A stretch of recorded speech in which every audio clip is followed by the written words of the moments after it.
Okay, this is the video for showing how to clean the fish tank for Roberta Stewart and Seth Kaufman. So this is our fish tank. In our fish tank there are 3 fish. There's this giant, big, weird looking algae eater. His name is Plecky. There is a little blue fish and his name is Pebble. He's a tetra and he's been hiding a lot in the pirate ship. There's another fish, he has 2 long whiskers on him. He's called it Garami and his name is Whiskers. Anyway, but I'm gonna go through how to clean the fish tank and change the water, which needs to be done.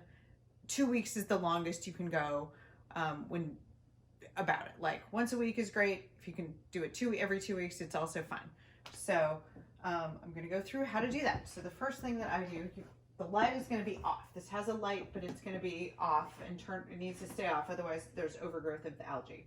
So all you need to do is lift off the tank lid.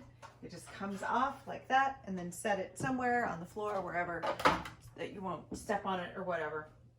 So that's the first thing. There'll be a table here for you to set the bucket on. This is the bucket. There's a bucket and this is the pump that pumps out the water and that you will use to take the water out of the tank. So generally I put the bucket on here. There's a hose, so you can see there's like a big end of the tube. This part is going to go into the aquarium. This part goes into the bucket. There's a little bracket to hold it on the bucket. If you can see that, there's this little bracket right there that the hose threads into. So you're going to put the bucket there. You put this in here and you prime the pump. This is just going to pump it out. You squeeze this a couple times and it'll start pumping water. It's just a gravity fed siphon essentially. And it's just going to pump water out of here. So you're going to pump all the water out of here and you have to kind of hold it so it doesn't fall out or something like that. But this is the first step. So once you have filled your bucket, so we're going to just, for demonstration purposes, we're going to be done here. We'll pretend that our bucket is full. All right, so then you take the hose out, make sure everything's drained, and I usually just set it down on the floor until I'm done. And then you will go, the next thing you will do is you will go just dump out all that water in the sink. You have to walk it carefully to the kitchen, dump it in the sink, and come back and do it again. So you're gonna basically pump out 3 bucketfuls of water. So that, and which is about, it's probably gonna go, the tank level will probably go down about 1/3, which is about right. So you're gonna do that 3 times, 3 bucketfuls of water that you take out of the tank.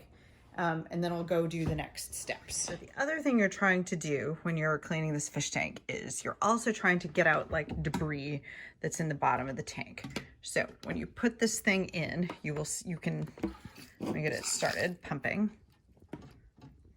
Come on, let's get started here.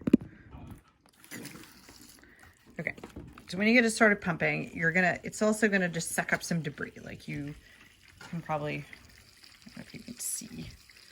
There it is. Some of the stuff that's kind of going up in there. So there's just like fish poop and leftover food and all kinds of stuff that's kind of going in there. So you'll want to kind of move it around the tank and just sort of just move it around the gravel a little bit. And if you see stuff, you can move it around. You can reach your hand in there and move around the ship, and there's probably a bunch of fish poop under there.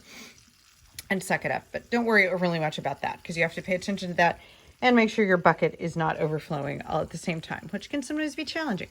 So don't worry overly much about that. If you see debris in there and it's sucking it up, great. If the tank looks really grungy, it's actually fairly clean right now. But we have an algae scrubber, which is this big thing here. It's got like a long handle and like a sponge at the end.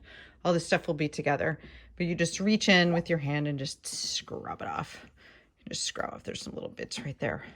You can scrub that off. You can also take the thermometer out. It's just a magnet on each side, and you can just pop that off to clean it. If it looks really grungy, it's a little bit grungy right now. So that's another thing you can do. And the thermometer, don't worry too much about this. It stays pretty stable. It's actually a little too warm right now. That's my fault. But the mercury in the thermometer, or the red, should be in that green zone. It normally is. Like I said, I accidentally turned up the heater, which is back here. Just, you won't need to touch that. It will be fine. I will have it set.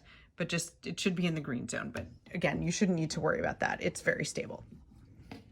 Okay, this is the next part of the video. Let me put the lid back on. So this is the filter.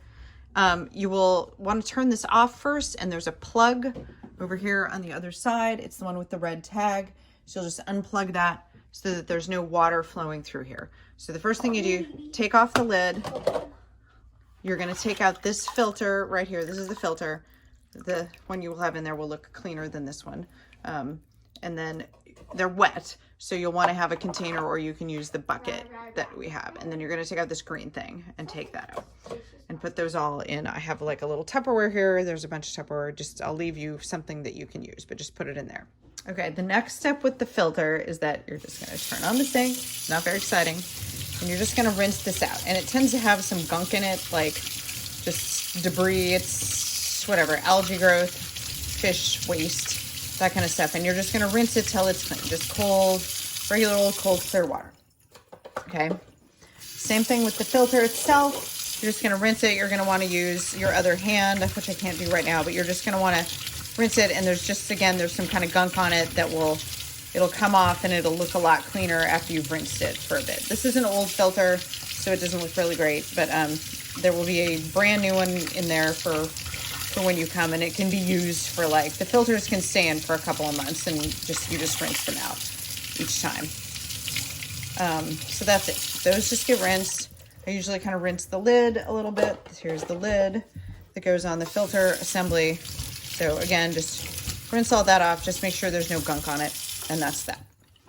So the next step is to put everything back, because, you know, like, you have to put all this back. You can also use a paper towel. I'm not going to do it right now, but you can just use a paper towel and wipe out, see that gunk that's in there? You use a paper towel and just wipe that out, and just make sure it's clean. But for now, I'm just going to show the reassembly of this. So this has little slots on each side. Let me get a little closer, that just hold it in, and you just push this into those slots, and you want to kind of make sure the top here, plastic bits, you squeeze it together and make sure it's pushed all the way down in those slots. And then this goes in next, and see, it has two sides. It has like this edge here and then here. Okay, so you're going to put it with this lip, this edge, like this overhang goes towards the front facing you. So it just goes in there, right in there, and then the lid just goes on right like that. This is surprisingly hard to do on camera. Okay. Oh, it's not quite on there right. You'll be able to do a perfectly fine job. So now the filter's back on. Okay, but we still have to refill the tank. We have not refilled the tank yet, so that's the next step. Okay, the next stage now is going to be that you're going to refill the tank with water. So you're going to need the same bucket and the sink, and there's two aquarium, basically water conditioners that we put in. So the first thing you will need, you're going to need 1 capful of this total. That's all you put in for all. If you probably took out 3 buckets of water, so you're adding 3 buckets of water, and that's fine. You only need 1 capful of this per 3 buckets, so I put it in the first bucket, and then I'm done. And then this Prime, this is just another water conditioner. It neutralizes the chlorine and stuff in the water. And all you need of this, you put this in 1 little bit per bucket. But if you look in here and you see the threads go up to you just want to fill it to just this bottom thread in there, just a tiny bit. And you put that in each bucket of water that you were going to put back in the fish tank. Like I said, it's just a water conditioner. It neutralizes the chlorine and the ammonia in the water. So, but that's it. Little tiny bit of the Prime, and 1 cap, a little tiny bit of Prime for each bucket of water, 1 capful of this for the whole tank. And I put it in the first bucket of water. Okay, so the next step is when you pour the water in. When you pour buckets of water in, you just want to get it up here, rest it on the edge of the tank, and pour it in on top of the pirate ship so that the water is actually streaming in on top of the pirate ship. What that does is it avoids displacement of all the gravel at the bottom, and it upsets the fish less. So that's just adding that other bucket of water. The water already has our water conditioners in it, and you just add it in. And you'll see stuff floating around in here. Don't worry about that. That'll all settle down, and it'll also get filtered out by the filter when you're done. So if you have 3 buckets of water out, you want about 3 buckets of water back in. You want to fill it pretty full, you know, up to probably this, where the line is that divides like the black molding on the edge from the glass. So that's how full you want it to be. Okay, now that your tank is full, you just have to put the lid back on and turn the filter back on. So the lid's fairly self-explanatory. Hopefully there's this kind of handle thing at the front that goes at the front. There's a cord for the lights that just winds through this opening on the back. Right there, it just hangs out the back, and then the opening also goes over the heater, and it just sets on there. And you can plug the light back in if you want, but we're not really, it doesn't need to be turned on. The light should stay off so the algae doesn't grow. And you plug the filter back in, just make sure it's buzzing and making a noise and there's water going through it, and it should be good. And that's it.